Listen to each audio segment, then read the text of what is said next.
Hola amigos, ¿cómo están? Bienvenidos a Mining Match. Esta vez nuestro programa será completamente en español. Empecemos con un anuncio importante. Si tú estás en minería y estás en Latinoamérica, hablas español, entonces únete a HispanoMine. Ofrecemos desarrollo profesional y conexiones con la comunidad latina. Hace muchos años, en el año 2006, en marzo, tuve el privilegio de ser parte de un descubrimiento de un nuevo depósito mineral llamado Fruta del Norte, en Ecuador. El tema de hoy trata de aquellos retos para encontrar un nuevo depósito mineral. Nuestro invitado del día de hoy, Ricardo Valls, nos va a contar cómo encontrar su próximo depósito mineral. ¿Cómo está, Ricardo? Bienvenido a Muy Mining bien, muchas Match. gracias y gracias por la invitación. Por favor, es todo tuyo. Ok. Bueno, buenas tardes. Gracias a todos los que están participando. El tema de hoy es muy interesante, es cómo encontrar su próximo depósito y no me refiero solamente a metálicos. Esto funciona para petróleo y gas, metales, no metales, agua, etcétera. Cualquier tipo de depósito mineral que esté controlado o formado por estructuras tectónicas, este sistema les va a funcionar. Okay. Mi nombre es Ricardo Valls. Soy un graduado de posiblemente la mejor universidad de Europa en aquella época, del ENGRI, desde Moscú, desde 1983, lo cual quiere decir que tengo 37 años de experiencia internacional. Esta foto de aquí es de cuando yo me gradué y empecé a trabajar. Esto no es Photoshop, en aquella época en Cuba no existían fotografías en colores, por eso es el original. Soy también un Professional Geoscientist registrado en Ontario y una persona calificada. Soy también el autor de varios libros de geología, de QA/QC, el uso de inteligencia artificial y aprendizaje automático. Todos estos libros pueden ser encontrados en Amazon bajo mi nombre. En esta presentación, que va a ser parte práctica, espero que todos los participantes hayan tenido la oportunidad de imprimir el pequeño mapita que fue circulado con esta presentación, porque mi objetivo de hoy no es solo de explicarles este método, sino de enseñarles cómo ustedes pueden empezar a aplicarlo mañana mismo. Por tanto, no tiene necesidad de tomar muchas notas. Los que estén interesados en tener una copia de esta presentación, me pueden escribir a mi correo valsvg@gmail.com y con gusto les mandaré el PowerPoint. También aquí les pongo algunos links para información adicional. Los dos primeros están en LinkedIn. Y es muy interesante, este de aquí de la izquierda es mi colega Vadim Galkin, con el cual yo he desarrollado este método de lineamientos. Y así llevamos bastantes años haciendo este tipo de trabajo. Y él hace una presentación, es un video ahí muy detallada de la parte teórica. Yo aquí me voy a concentrar más bien en la parte práctica. Y para comenzar esta presentación, quiero hacerles una historia. Había una vez. Y había una vez 3 geólogos que estaban trabajando y después de mucho tiempo de trabajo tenían un hambre horrorosa. Y ellos habían oído hablar de que existía en el área un lugar, un castillo que tenía una gran cocina. Y en esa gran cocina, claro, había de todo tipo de comida. Y bueno, llegaron al castillo y comenzaron a caminar por los distintos corredores, pasillos y demás.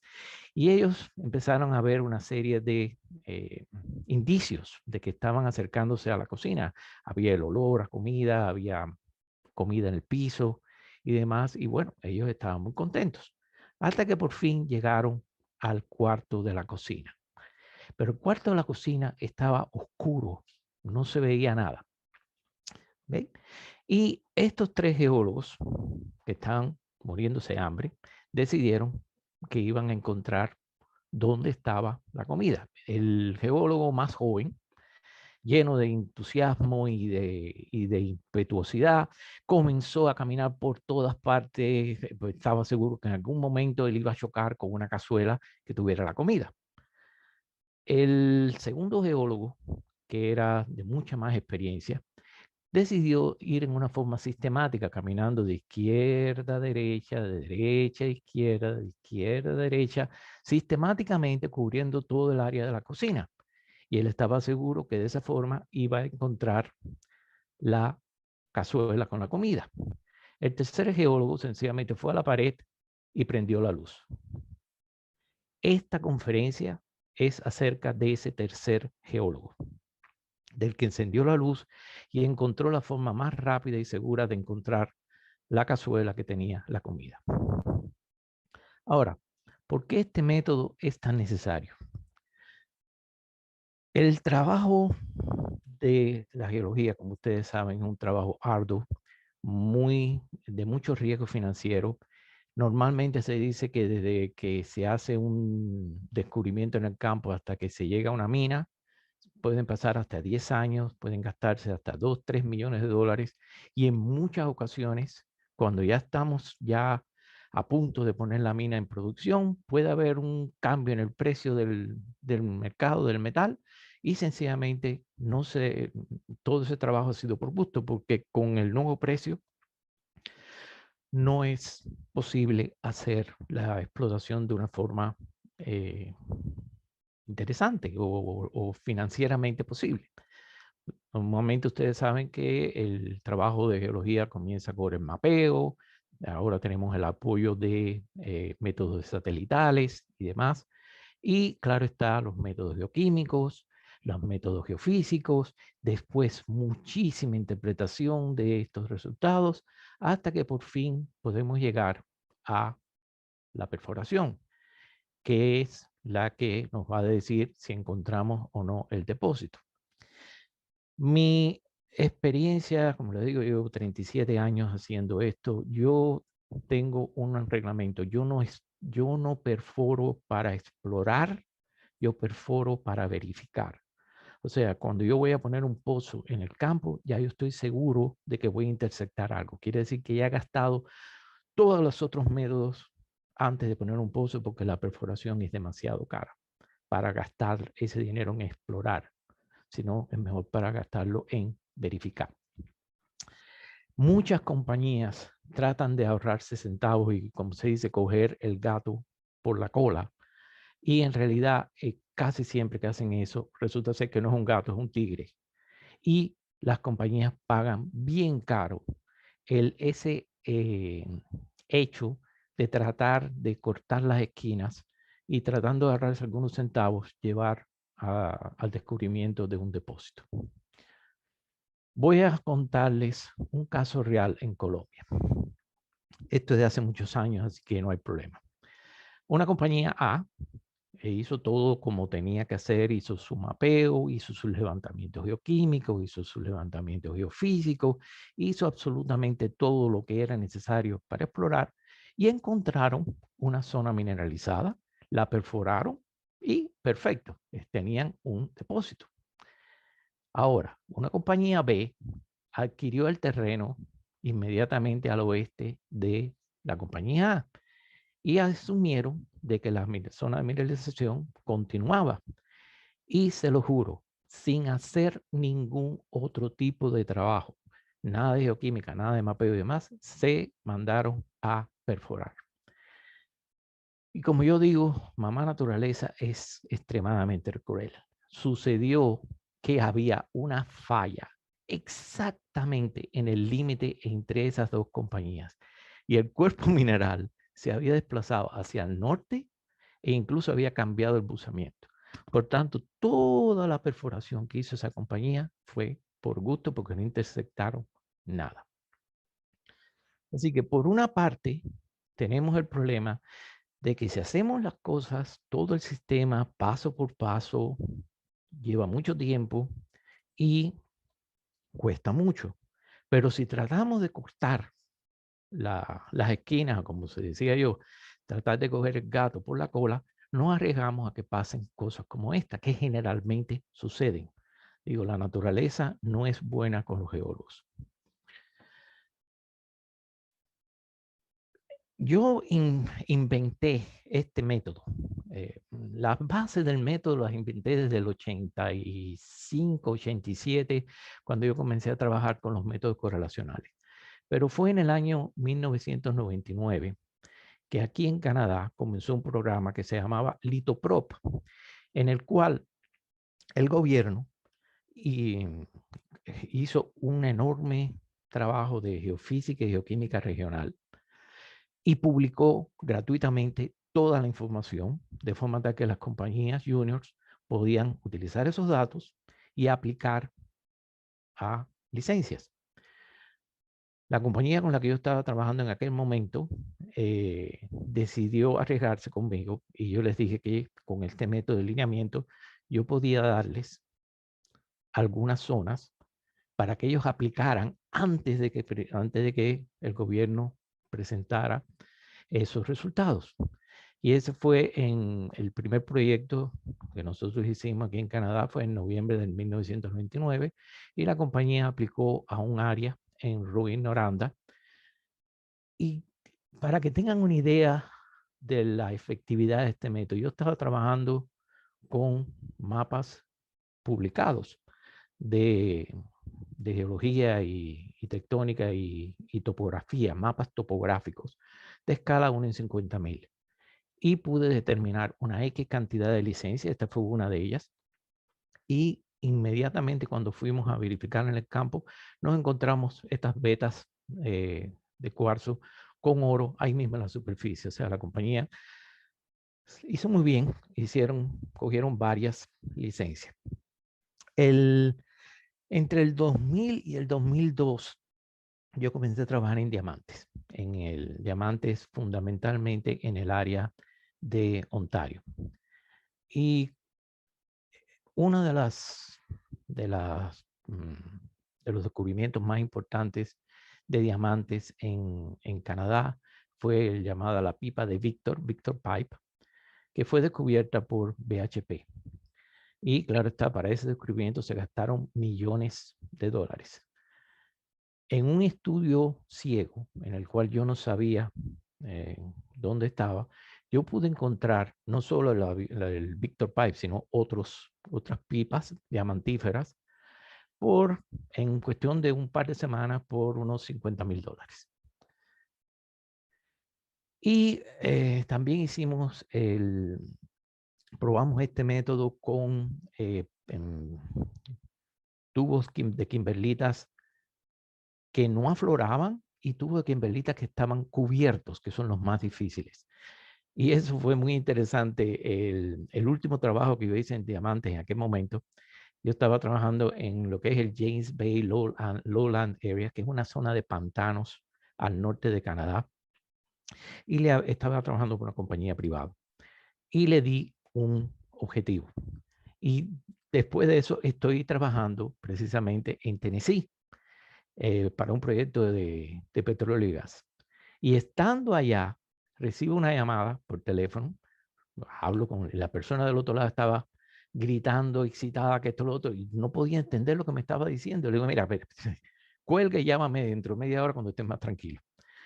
Y efectivamente el hombre se tranquilizó, me llama de nuevo, me dice, los indios del norte, que son los que hacen los claims y demás en el área, que fueron al terreno y en primer lugar cuando estuvieron allí lo único que veían era pantano, ellos sabían y no pensaban que iban a encontrar nada. Pero en el segundo día se encontraron un pedazo de kimberlita con un diamante ahí mismo, en superficie donde les había dicho yo que iban a estar. Esa compañía también estuvo muy contenta. Como les decía, estaba trabajando en ese momento en Tennessee y fue también un caso muy interesante. Me dieron los datos y cuando yo digo los datos, en este momento los datos que yo necesitaba con los que yo utilizo para este método es pura y únicamente una base topográfica. Solamente con la base topográfica podíamos llevar a estos resultados. Claro está que si teníamos más información geológica, geofísica y demás, bueno, mientras más, mejor. Pero si lo único que yo tenía era un mapa topográfico o un modelo de elevación digital, con eso solo ya podíamos trabajar. Y en Tennessee fue una experiencia muy buena y muy triste al mismo tiempo, porque nos dieron este terreno. Yo terminé de hacer el estudio y estaba celebrando porque tenía un nuevo campo petrolífero. Y en Estados Unidos, si usted descubre un campo petrolífero por ley, le corresponde un porcentaje de el proyecto. Y yo estaba mirando aquello, todo esto que ustedes ven aquí en verde eran las zonas de posible desarrollo del petróleo. Y wow, me voy a hacer supermillonario. Y resulta ser que cuando les presento los resultados al cliente, sí, se alegraron, pero no mucho. Y el problema era que ellos estaban probándome. Eso era una zona conocida, es el Oneida, el campo petrolífero de Oneida. Y ellos querían saber si el sistema funcionaba o no. Y yo, ok, está bien, ya ven que funciona. Vamos ahora a trabajar en el proyecto real. Pero se les había acabado el dinero. Son cosas que pasan en la geología, pero bueno, como tal, el método funcionaba muy bueno. En realidad funciona para petróleo y gas prácticamente mejor que para cualquier otro tipo de metales. Otro ejemplo interesante, en el 2007 en Guatemala apliqué el método y descubrimos grandes terrenos dentro de las geofiolitas de Baja Verapaz, grandes terrenos con la potencialidad de lateritas. Y esto no fue la potencialidad solo, nosotros estamos trabajando en Guatemala por 3, 4 años y todas estas zonas fueron verificadas. Todas estas zonas tenían lateritas de 20 metros de potencia. Más adelante, en 2013, este es otro ejemplo, en Colombia se aplicó el método para las esmeraldas en Boyacá. Y a este cliente, sin haber ido al campo, o sea, basado únicamente en los modelos de elevación digital y en fotografía satelital, que ya en aquel momento estábamos incluyendo las fotografías satelitales con los estudios estructurales, pudimos reducir el área directamente en un 70%. De esa forma, el cliente pudo concentrar el 30% en el área más perspectiva y efectivamente encontraron esmeraldas. Ahora, ¿cómo funciona el método? Y recuerden lo que les dije, mi objetivo es que ustedes, cuando termine esta conferencia, puedan aplicar el 90% de esto a sus proyectos mañana mismo. Ok, empezamos por la selección de un área y hacer el análisis de lineamientos, no de lineamientos, me disculpo por eso. Después se hace el modelaje tridimensional y el análisis de diagramas de Rosa, después el procesamiento de los datos y por último la representación gráfica. Y vamos a hablar de cada uno de estos puntos. La selección de un área es muy sencilla. Sobre un mapa topográfico ustedes ponen un rectángulo, un cuadrado, en cuyo centro esté la zona de interés de ustedes. Pero el estudio tiene que hacerse con un área mayor que el área de interés. Y la razón es la siguiente. Y ustedes van a ver esto cuando vamos a hacer el modelaje de tensión y elasticidad, en el cual se hacen modelos tridimensionales y se deforman y demás. Es importante tener una zona de buffer para que las deformaciones que suceden en los bordes del modelo no sean afectadas. El otro punto importante es que si ustedes tienen un área en la cual es muy chiquita, si ustedes tienen una estructura circular, por ejemplo, aquí digamos que hay una estructura circular, en el área puede aparecer no como una estructura circular, sino como una estructura lineal. Es por eso que es imprescindible tener un área que sea apropiada, acorde a lo que estamos buscando. Generalmente, nosotros hemos hecho trabajos de detalle hasta en áreas de 30 kilómetros cuadrados, pero normalmente lo que funciona bien es de 100 kilómetros cuadrados hacia arriba. Nosotros hemos hecho este tipo de estudios en todo un país, por ejemplo, en Jamaica. ¿Ok? O sea, el estudio, mientras más regional es, mejor funciona. Y lo que se hace, si el área es muy grande, se hace un primer estudio, se definen zonas de más interés y se hacen estudios más detallados en esas zonas de interés. Todo esto, como ustedes van a ver, se puede hacer antes de que ustedes gasten el primer centavo en el proyecto o la primera visita al terreno. Todo esto se hace basado sobre una mapa topográfico o un modelo de elevación digital, más toda la información extra que pueden encontrar gratuitamente que existe ya en el área. Luego se hace el análisis de lineamiento y nosotros definimos 4 tipos de análisis. Los principales o lineamientos principales son aquellos que tienen más de 10 kilómetros, secundarios de 10 a 5, terciarios menos de 5, y los circulares, que son circulares, aquí no se mueven muy bien, pero bueno, son unas estructuras circulares que hay aquí. No hay computadora que pueda hacer este trabajo mejor que el ojo humano.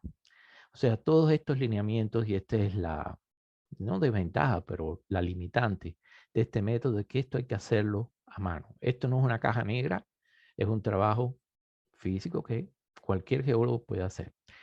Y los lineamientos, sobre todo los principales, son muy fáciles de hacer si ustedes tienen una red hidrográfica. Si ustedes tienen un río que de pronto cambia la dirección, eso es una falla. Si ustedes miran un mapa topográfico y ven que las curvas de nivel se agrupan en un lugar, o sea, hay una mayor verticalidad, por ahí pasa una estructura lineal. En este momento nosotros no sabemos si esa estructura lineal es una falla u otra cosa, pero para nuestro objetivo no importa. Es sencillamente buscar estas estructuras lineales. El doctor Galkin, con el cual yo trabajo, bueno, él tiene 2 doctorados de análisis estructural de la Universidad de Lomonosov en Rusia y es un experto en esto de trazar los lineamientos. Este caso que ustedes ven aquí es un estudio de alineamiento que nosotros hicimos en Armenia, el país, no la ciudad, en el cual él determinó 250,000 lineamientos terciarios. ¿Ok?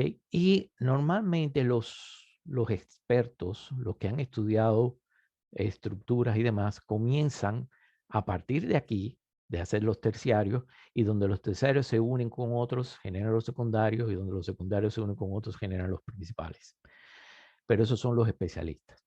¿Ok? Un geólogo normal, como un servidor, yo empiezo por los principales, que son los que mejor se ven, después busco los secundarios, después los terciarios, y los circulares son muy fáciles de localizar. Pero bueno, en sentido general, más de 10 kilómetros, de 5 a 10 kilómetros, menos de 1 kilómetro, los circulares que tienen una estructura circular o elíptica. Una parte muy importante, que los que vean el video del doctor Galkin, como yo les mencioné al inicio, él lo explica ahí muy bien. Todas las fallas principales que tengan más de 10 kilómetros de largo se mantienen activas siempre. Nosotros hemos hecho este tipo de estudio en Nevada, en un área cubierta por dunas de un desierto, y él fue capaz de encontrar esta señal de las estructuras principales a través de las dunas. O sea, lo que quiero decir es que cualquier persona puede hacer esto, claro está, es mejor contratar a un especialista que tiene mejor ojo y más experiencia en determinar todos estos lineamientos, y ningún programa de computación es capaz de llegar aquí. A lo mejor pueden encontrar, por ejemplo, yo utilizo Surfer, y Surfer tiene un análisis de relieve que me puede dar una idea de las estructuras principales, pero nunca terciarias. Y aquí llegamos al momento del ejemplo práctico, ¿ok? Yo quiero que ustedes saquen la hojita esta donde estaban y les voy a dar un par de minutos para que ustedes tracen los lineamientos principales que ustedes pueden ver en este mapa. Y como una ayudita, por ejemplo, yo voy a pasar esto de aquí, aquí que ven aquí, eso es una estructura principal, lineal, o sea, una estructura lineal principal. ¿Ok? Les voy a dar un par de minutos, por favor. Marquen todas las estructuras lineales que ustedes ven en ese mapa.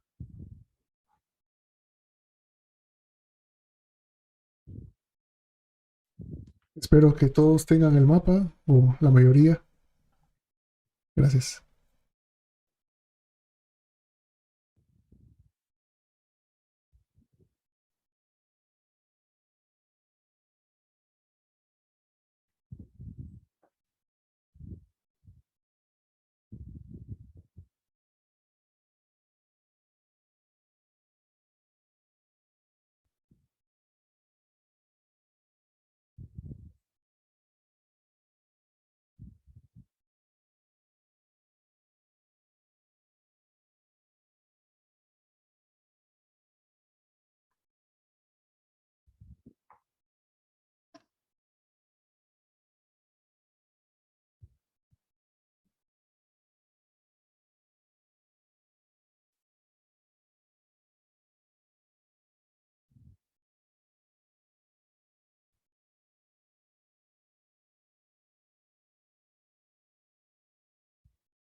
Ya casi.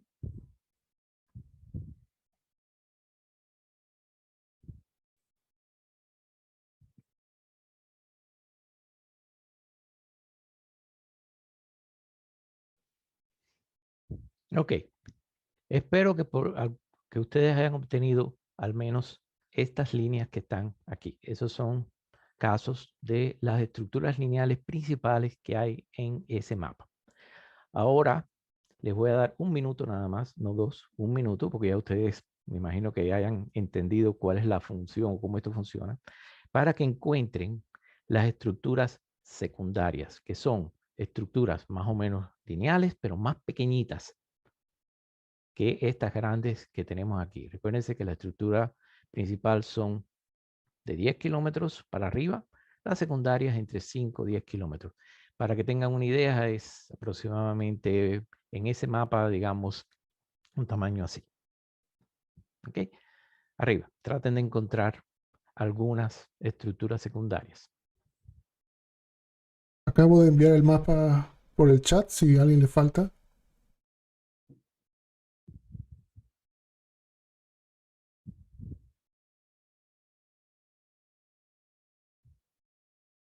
Es muy conveniente que tengan este mapa para que incluso los que no lo hayan tenido antes, bájenlo ahora que lo pusieron en el chat y tracen estas líneas porque, como les dije, yo les voy a explicar ahora cómo ustedes procesan estos datos. Mi objetivo es que cuando terminen hoy, ustedes puedan hacer este análisis en sus proyectos.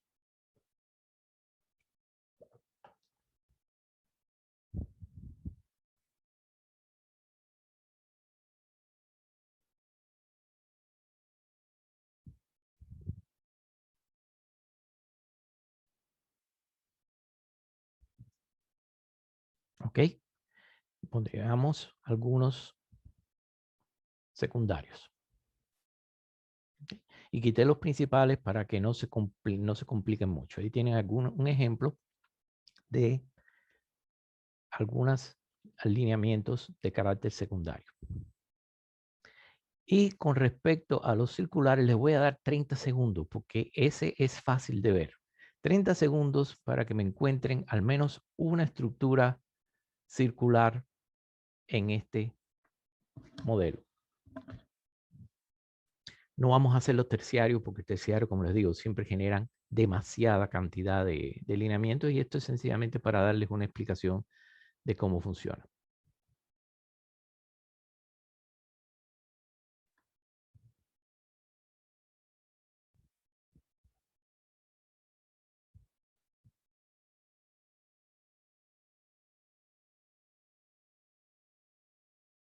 Y ya, 30 segundos. Les voy a mostrar entonces dos estructuras circulares que tenemos aquí en el mapa. Espero que la gran mayoría de ustedes hayan tenido el mapa y hayan podido obtener estas estructuras. Esto es una cuestión de práctica y de ojo. En este mapa de aquí yo no puse la red hidrográfica porque era demasiado compleja. Es muy buena para determinar los lineamientos de carácter terciario, pero los principales, el 1 aquí a través de esto, los secundarios y los circulares. Circulares, debo añadir que no tiene que ser circular, puede ser elíptico, puede ser incluso la mitad, un semicírculo, puede ser también una estructura circular.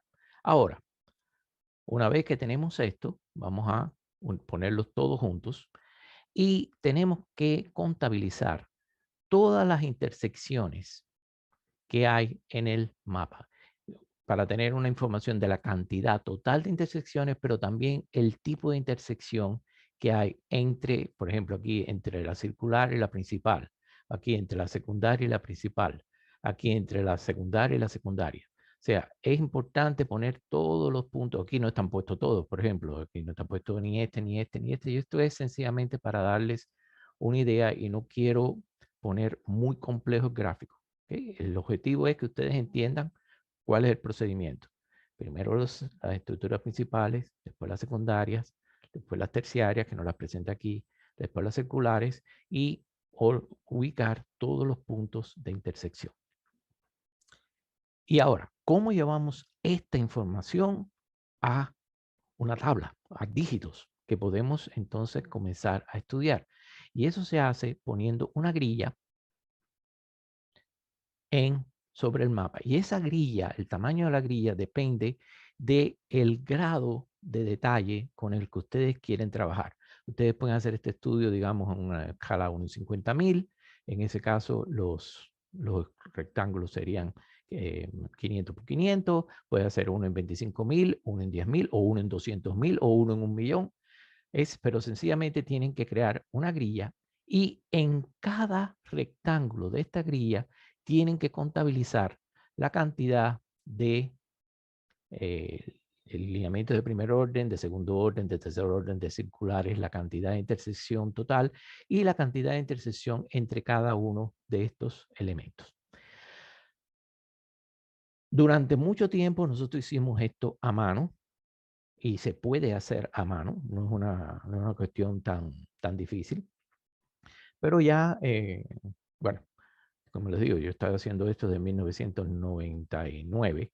Por tanto, ya tenemos un programa que nos permite contabilizar esto y hacerlo de una forma automática, contabilizar la cantidad de tipos de lineamientos y demás, pero bueno, se puede hacer a mano. Y aquí en el ejemplo este que ustedes tienen ahí, hay dos estructuras principales, las ven aquí en negrita, una secundaria, una intersección entre principales y secundarias, y en total una sola intersección. Les pongo otro ejemplo. Por ejemplo, aquí tienen dos principales, una circular, dos intersecciones entre principal y circular y un total de dos intersecciones. Y así eso lo van haciendo para cada rectángulo y van a obtener la tabla, la interpretación numérica de este conteo de lineamientos. ¿Ok? Esta es la parte práctica Y es importante que ustedes se lleven esto, esta es la metodología de trabajo. Ahora, cosas que ya salen un poquitico más de fuera de nuestro alcance, para eso es mejor tener, o sea, no es mejor, es necesario tener un geólogo estructuralista trabajando. Pero nosotros también podemos hacer dos tipos de modelaje, el plástico y el elástico. Y esto es una de las herramientas más eficientes que ustedes pueden obtener. Y la razón es la siguiente. ¿Se recuerdan la historia que le estaba diciendo, los tres geólogos que tenían hambre, que fueron a encontrar la cocina y demás, y hubo uno que encendió la luz? Ok, el objetivo de nosotros con el lineamiento es determinar en el área de trabajo de ustedes dónde está la cazuela más grande. ¿Ok? Porque no vale la pena. Ustedes pueden tener la mejor anomalía geoquímica en el mundo y eso puede haber sido un par de nuggets que cayeron en las muestras y no hay nada debajo. Por tanto, la estrategia que nosotros proponemos es, antes de gastar un centavo de exploración, determinar si existe la posibilidad de que haya un volumen, la cazuela, en el área de ustedes. Todavía no sabemos si la cazuela tiene sopa o está vacía, eso viene después, pero por lo menos sabemos que si no hay una cazuela grande, si no hay un volumen grande en su depósito, no vale la pena gastar el dinero de exploración. Por eso este método también es muy bueno cuando ustedes reciben alguien viene con una propiedad y dice, mira, quieren comprarlo, quieren invertirlo. Bueno, un análisis como este que se demora 2, 3 semanas puede ahorrarles a ustedes millones de dólares y muchos años de trabajo por gusto. Como les decía, existen dos tipos de modelaje tridimensional, el plástico y el elástico. El plástico se hace de la siguiente forma. Se prepara una mezcla de arcilla con arena y demás, y sobre la misma se trazan las estructuras lineales principales, como ven aquí en el gráfico de la izquierda.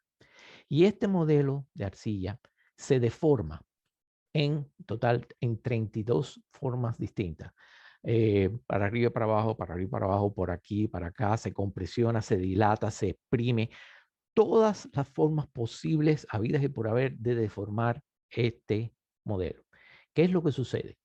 Siempre, no importa en qué dirección venga la compresión o la distensión o lo que sea, la deformación, siempre va a haber un grupo de fallas que se van a abrir o de lineamientos que se van a abrir y un grupo que se va a cerrar. Y esto es lo que nosotros queremos encontrar. Nosotros queremos saber dónde es que pueden haber esos espacios que pudieran después haber sido rellenados de mineralización. En este link que hay aquí hay un video en YouTube donde se muestra el experimento hecho por el doctor Vadim Galkin. Se lo recomiendo mucho. Es fantástico para abrir los ojos. Pero, ¿qué es lo que sucede? Cada vez, como esto es plástico, cada vez que se deforma el modelo, hay que rehacerlo. Y el objetivo es que en cada vez que se deforma, nosotros tomamos una fotografía de la deformación. Y esa fotografía nos muestra las zonas que están abiertas y las zonas que están cerradas. O sea, hicimos esto, volvimos a armar el muñeco, volvimos a marcar las líneas, volvimos a deformar, pero en otra dirección, volvemos a tirar la fotografía y así. Al final, como les digo, son 32 posibles variantes de deformación. Ponemos unas sobre otras todas las fotografías y nos va a dar las áreas, por ejemplo, aquí en rojo, son las áreas que no importa de dónde vino la deformación, estas zonas en rojo se mantuvieron siempre abiertas. Las en verdes menos y las en azules se mantuvieron cerradas. Y esto, claro, está es muy fácil de representar. Yo utilizo Surfer. Y esto nos está dando directamente las zonas más interesantes, más potenciales, donde puede haber una mineralización, porque existe el volumen. ¿Ok? Entiendan eso. Si no existiera volumen, no vale la pena hacer la representación. Este método, como les digo, el modelaje tridimensional plástico lleva mucho tiempo, porque como les digo, cada vez que se deforma el modelo hay que volverlo a armar. Normalmente un par de semanas es lo que se lleva en procesar todos estos datos. También tenemos el modelaje elástico. El modelaje elástico es también muy interesante. Lo que se hace es, se hace una gelatina y se prepara un rectángulo de gelatina. Por debajo se pone un papel polarizado y se prende un bombillo. Y esto es lo mismo que cuando se utiliza el prisma de Nichols en un microscopio de mineralogía. Cuando se deforma la gelatina, va a haber un grupo de fallas que se abre, que está representada por estos colores marrones oscuros, ¿ok? Y un grupo que se cierra, que está representado por los colores azules. La ventaja del modelaje elástico es que tan pronto terminamos de hacer la deformación, vuelve de nuevo a su estado natural y no hay que hacer nada más. O sea, es mucho más rápido de hacer las mismas 32 deformaciones. Y como les decía, el mismo caso, cuando termino la deformación, se toma una fotografía, se hace otra deformación, se toma otra fotografía. Y al final siempre se puede comer la gelatina como un aperitivo. De nuevo, obtenemos la misma forma, las mismas figuras y en aquellos lugares donde ustedes tengan una superposición de anomalías o de volumen determinado por el método plástico y elástico, prácticamente ahí pueden ir a perforar. Y claro está, tienen que ir primero a hacer geoquímica y geofísica, porque ese es el lugar donde hay el volumen en su depósito. Solamente ahí pueden, o sea, ahí está la cazuela, ahora lo que tenemos que saber es si la cazuela tiene sopa o está vacía. Y eso se hace con la geoquímica, pero en vez de hacer geoquímica en todo el proyecto, o geofísica o mapeo, pueden concentrarse en el área más prospectiva porque tiene un volumen debajo. Ahora, todo esto que yo les he hablado hasta ahora se podía hacer única y exclusivamente con un mapa topográfico o con un modelo de elevación digital. En estos momentos, ustedes pueden comprar una foto satelital incluyendo el modelo de elevación digital con un detalle de hasta de 5 metros por un área de 100 kilómetros cuadrados por menos de $1000. Es la imagen satelital es una herramienta muy buena para obtener una buena base digital. Pero ustedes también pueden añadir distinta información aparte del modelo digital. Por ejemplo, si existe aquí en Canadá, por ejemplo, todo el territorio está cubierto por magnetometría, gravimetría, tienes geoquímica de arroyos, claro está, imagen satelital. Ustedes pueden añadir cuántos niveles quieran o puedan de información.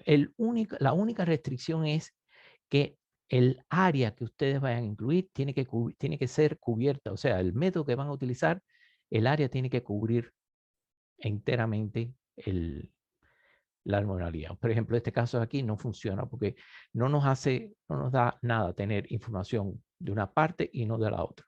Nosotros tenemos que todos los niveles de información que se utilicen tienen que estar completamente encompasados en el límite de la licencia. Les voy a dar un pequeño truco para cuando no tengan los datos digitales. ¿Ok? Y eso sucede mucho en Latinoamérica. Tenemos mapas de geofísica o de geoquímica que son sencillamente el mapa físico. Y claro está, se puede pagar para que hagan una digitalización punto por punto y generar una serie de datos. Eso es una forma de hacerlo, que es más cara, pero como les digo, esto es un pequeño truco para salir de un apuro. Si ustedes abren su imagen, ya sea un PDF, JPEG, TIFF, lo que sea, abren una imagen en cualquier procesador de gráficos. Yo aquí estoy utilizando GIMP, después le pongo el link, y van al gotero, ¿ok? Que es la opción esta de gotero. Y con el gotero van poniendo el gotero en cada punto del gráfico. Cada vez que ustedes apoyan el gotero en un lugar, aquí van a tener la composición de dicho punto, ya sea en CMYK o RGB. Y sencillamente pueden copiar esta información en una tabla perdón, en una tabla de Excel, y de esa forma pueden convertir los colores en los píxeles, y los píxeles ya son números y con esos números pueden trabajar. El programa que yo estoy utilizando aquí es GIMP, lo pueden buscar en gimp.org. Es una forma muy sencilla, laboriosa, pero muy sencilla de convertir sus datos físicos a datos digitales. Ok, una vez que tenemos todos nuestros mapas, toda nuestra información y demás, vamos a utilizar el método de correlación para combinar todos estos distintos niveles en un solo mapa, un solo nivel, que yo le llamo el mapa de perspectividad. Y hay una gran diferencia entre este método y el hiperespectral que ustedes conocen. El hiperespectral lo que ellos hacen es, ellos tienen, qué sé yo, 500 niveles o layers, y ellos dicen, ok, el nivel 58, 70 y 1200, eso es argilita. Esto es cuarzo. ¿Okay? Este método, el método de RCC, que es parte de nuestro know-how, permite compactar todos esos niveles en un solo mapa, lo cual simplifica enormemente el proceso de investigación. Pero antes de mostrarles eso, quiero enseñarles también otro método, que es los diagramas de Rosa. Y de nuevo, esto es un método que todo geólogo conoce y puede hacerse, bueno, no es que puede hacerse, normalmente nosotros tomamos toda la información de las estructuras y texturas y lineamientos y demás en toda el área de trabajo. Y existen montones de software que permiten convertir esa información en rosas, diagramas de rosas. Ahora, la parte interesante es cómo convertir un diagrama de rosa en números. Y yo creé este diagrama de flujo, que los que me pidan el PowerPoint, ahí lo van a tener, en el cual, siguiendo una serie de preguntas básicas, podemos convertir los diagramas de rosas en figuras y a cada figura se le da un valor numérico. Y de esa forma ustedes pueden convertir toda esta información en otro nivel de información adicional que están añadiendo a su interpretación final. Aquí tienen un pedazo de la tabla en Excel donde están todos los resultados, bueno, las coordenadas, las cantidades principales, secundarios, terciarios, todo primario con secundario. Estas tablas miden desde aquí hasta la pared de enfrente. Y esto es nada más que, esta partecita de aquí es nada más que los datos obtenidos del modelo de elevación digital. A esto se le añade toda la geoquímica. Si tienen 52 elementos, bueno, 52 columnas más de datos. Si tienen geofísica, toda la geofísica. Pueden poner aquí todo, porque ya los convertimos, utilizando los distintos métodos, los convertimos a números, a dígitos. ¿Okay? Hay dos formas de trabajar con estos dígitos. La más moderna sería utilizar todo esto con Machine Learning, aprendizaje automático. Y mucha gente piensa que para aplicar inteligencia artificial y Machine Learning necesitamos tener una enorme computadora como Watson de IBM. No, hay programas gratuitos como por ejemplo Weka, W-E-K-A, que ustedes pueden utilizar para procesar sus datos.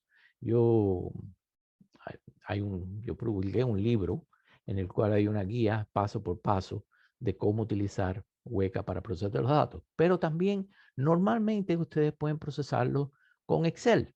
Y es el procesamiento normal que ustedes tienen de determinar las leyes de distribución, eliminar los valores por debajo del límite de sensibilidad y demás. El objetivo es llegar a hacer un análisis correlacional. Y este análisis correlacional, este es Pearson, ¿ok? Y sencillamente, por ejemplo, aquí vemos que hay una correlación directa entre la cantidad, entre los lineamientos de tipo principales, main, con la intersección de los principales con los principales. Y así tienen esta gráfica. Este este gráfico que tiene aquí a la derecha, yo le llamo un dendrograma, es una representación gráfica de esta correlación. Yo tengo un curso de procesamiento de datos bioquímicos y demás, donde yo explico en detalle todo lo que es el análisis correlacional, especialmente el análisis composicional de los datos, que es importantísimo para poder hacer análisis correlacionales. El objetivo es obtener lo que llamamos un Range Correlation Coefficient o un coeficiente de rango de correlación, en el cual voy a tener este coeficiente, y este coeficiente, en este caso yo tengo que los principales más los principales, o sea, la intersección de los principales más la intersección de los principales con los secundarios, dividido entre los secundarios más la intersección de los secundarios con los secundarios, más la totalidad de las intersecciones, este coeficiente de aquí es el que me va a mapear la zona mineralizada. O sea, una vez que ya yo tengo todas las correlaciones, recuérdense que aquí yo nada más que les estoy mostrando el pedacito de la parte de la tectónica. Recuérdense que yo tengo aquí toda la geoquímica, la geofísica y demás. Y generalmente la forma en que esto se hace, una vez que tienen todos los datos, ustedes hacen una selección de un área que ustedes conocen que tiene mineralización. Si tienen esa posibilidad. Si no tienen la posibilidad, si es un área completamente nueva, no importa.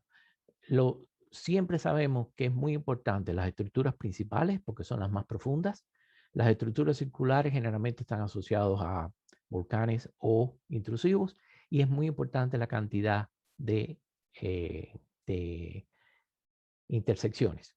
Por tanto, entre los múltiples RCC que ustedes pueden contener, ustedes van a encontrar rápidamente cuál es el RCC que les mapea el tipo en específico de mineralización que ustedes buscan. Este método es tan efectivo que ustedes pueden, por ejemplo, dentro de un área que tiene mineralización, digamos, de oro, y tiene un BMS, y tiene esmeralda, ustedes pueden obtener correlaciones que van a mapear específicamente el tipo de mineralización o todos los tipos de mineralización que a ustedes les interesa. También el análisis factorial es otro método que se puede utilizar para determinar cuáles son las asociaciones, o sea, el coeficiente que al final queremos hacer el mapa. Y el resultado es que en lugar de tener 58 mapas, cada uno distinto con resultados de distintos mapas de geoquímica, con distintos mapas de geofísica, con satelital y demás, vamos a tener un solo mapa, este es lo que yo llamo el mapa pronóstico, en el cual, imagínense todos esos 6 niveles que fueron compactados en uno solo. Y ese mapa nos permite determinar los targets, los objetivos de primer orden y de segundo orden. Para que tengan una idea, esto es un caso real de Armenia. El proyecto original tenía más de 570 kilómetros cuadrados y lo redujimos en un 75%. Y esto en este momento bueno, está a punto de convertirse en una mina y estos dos también están adelantando mucho la exploración. Estos dos todavía no lo han tocado. Así que es muy buen resultado. También los diagramas de Rosa, como les había dicho, se pueden convertir los datos en figuras, las figuras en números y obtener un mapa de isolíneas. Esto es un caso muy interesante en una región de Colombia, no voy a estar en muchos detalles, pero lo que les voy a decir es que la mayor parte de la explotación y la exploración estaba concentrada en este sitio de aquí y en realidad es aquí abajo donde tienen mayores probabilidades de encontrar esta mineralización que en este caso es oro orogénico. ¿Ok? ¿Y qué más tengo aquí? Bueno, creo que con eso les he explicado la mayor parte de la importancia de este método, la utilidad y demás. Aquí les dejo otros links para que tengan información adicional. Hay videos. Yo tengo un canal en YouTube que se llama Geología. Pues buscan Ricardo Val Geología en YouTube y ahí van a encontrar una serie de videos, muchos de los cuales yo estoy tratando el tema del estudio de alineamiento. Hay una serie que se llama Golden Droplets, o goticas de oro, que son una serie de videos para la actividad geológica, y también tienen estos links de aquí. Con eso termino. Muchas gracias por la atención. Como les decía, el que quiera una copia de esta presentación me puede escribir aquí a valsvg@gmail.com y espero que realmente hayan tenido una idea, en primer lugar, de la importancia, la estrategia, la lógica, primero, de antes de gastar dinero en geofísica, geoquímica, mapeo y demás, miren a ver si tienen posibilidad de que haya un volumen en su territorio, porque si no tienen volumen, de nada vale seguir explorando. Como les decía, especialmente, yo soy geoquímico, pero soy el primero en decir que las anomalías geoquímicas pueden no tener raíz, pueden ser residuales, puede ser un error de laboratorio, puede ser una contaminación. Yo no me baso nunca a perforar única y exclusivamente en geoquímica. En realidad, yo no me baso para perforar única y exclusivamente en ningún método individual. Todo debe ser algo compacto. Pero este método de lineamientos es extremadamente rápido, extremadamente barato.